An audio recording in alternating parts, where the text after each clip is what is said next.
Najua nimekuwa nikiwaeleza Wakenya kwamba kuna tofauti kubwa ya wale watu ambao wako kwa towns na kwa cities na wale ambao wako mashinani kwa villages.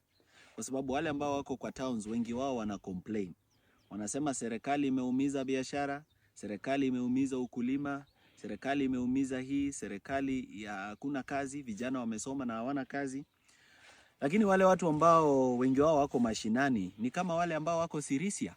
Mliona wakati kesi ya Mheshimiwa Waluke ilianguka, watu kule Sirisia they broke into celebration. Ukiangalia Machakos, Wavinya Ndeti alitoka UK mahali alikuwa ameshtakiwa kwamba alikuwa amepeleka pesa kuweka kwenye account ambayo imeibiwa watu wa Machakos, na uliona vile alipokelewa kutoka kwa airport na a lot of mbwembwe na sherehe. You see people who have voted for Waiguru twice, even after NYS. You see people who voted for Gladys Bosholei, even after she left the judiciary. You can see people who voted for Pavel Oimeke in Bonchari after he had a corruption case in EPRA. You've seen people voted for Manduku in Nyaribari Masaba after he had a corruption case in Kenya Ports Authority. So, Wakenya ambao wako mashinani kidogo ni kama wameshangaa. Sisi tuna complain nini? Why are we complaining? They don't even understand mbona tunafanya maandamano. And that is why I keep telling the people who are, especially on Twitter, on X, that yes, you can hold X spaces, but can you get to the ground? Can you go to mashinani? Can you mobilize, organize, and go to the ground and actually do civic education? Lakini sasa wengi wao ambao wako pale, kazi yao ni kutukejeli sisi ambao tunajaribu kufanya something on the ground. And you know, there is a big difference between holding an X space and doing something on the ground. When you hold an X space, the only thing you need is your phone and internet. When you are in Nairobi, maybe filing cases against the government, the only thing probably you need is your mind, printing papers, and like 3,600 filing fees for your petition or 6,000 for your petition.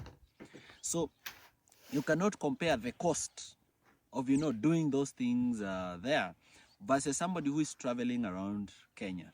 So you find people saying, Morara ni conman, he's raising resources. I want to tell all Kenyans that we must continue to fundraise and raise resources, because there is no way we are going to win this war without resources. Iyo haiwezekani.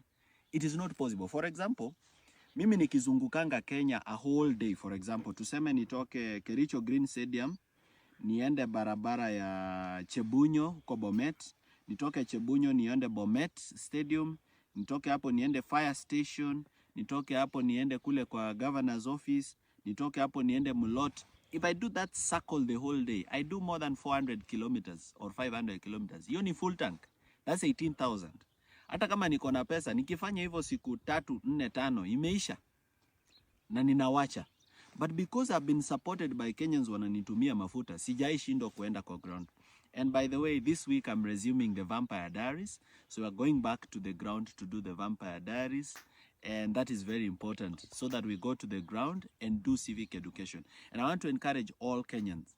Mambo ya hao wenye wanasema conman, nini, don't listen to them. In developed countries, in America and other countries, candidates actually raise finances from the public. And when you raise finances from the public owns you. They own you. So for that reason, you cannot be bought. So let's continue to do that. And those who have not asked for resources, we also need to ask where they are getting resources. Kama kuna mtu anafanya kitu kubwa na hajatuomba resources, we need to be very questionable. Inafaa tuulize, is this person funded by NGOs? If he's funded by NGOs, what is the interest of these NGOs? Is this person funded by politicians? If he's being funded by politicians, what's the interest of these politicians who are funding this person? Is this person funded by billionaires? If billionaires are funding this person, what's the interest? So we who are raising money from Kenyans, 10 bob, 100 bob, 1,000, let's keep doing it. Let nobody discourage us. Let nobody insult us. Let nobody kill our spirit. As we talk about financial accountability, let us also remember that financial accountability begins with registering a corporate bank account. And a corporate entity, it cannot be a public benefit organization, because this is not NGO work. This is a political problem, political solution. It cannot be a CBO, because a CBO is too small, it's based on a community. It cannot be a public liability company or a private limited liability company, because this is not a for-profit work. Hii si kazi ya faida, si biashara. So for that reason, a political problem, you can only form one type of organization, and that type of organization is political party.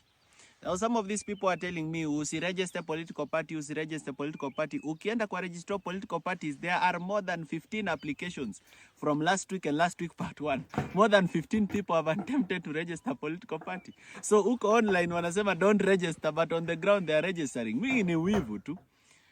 This is what I want to tell those people who are demanding for financial accountability. We are coming together on that issue.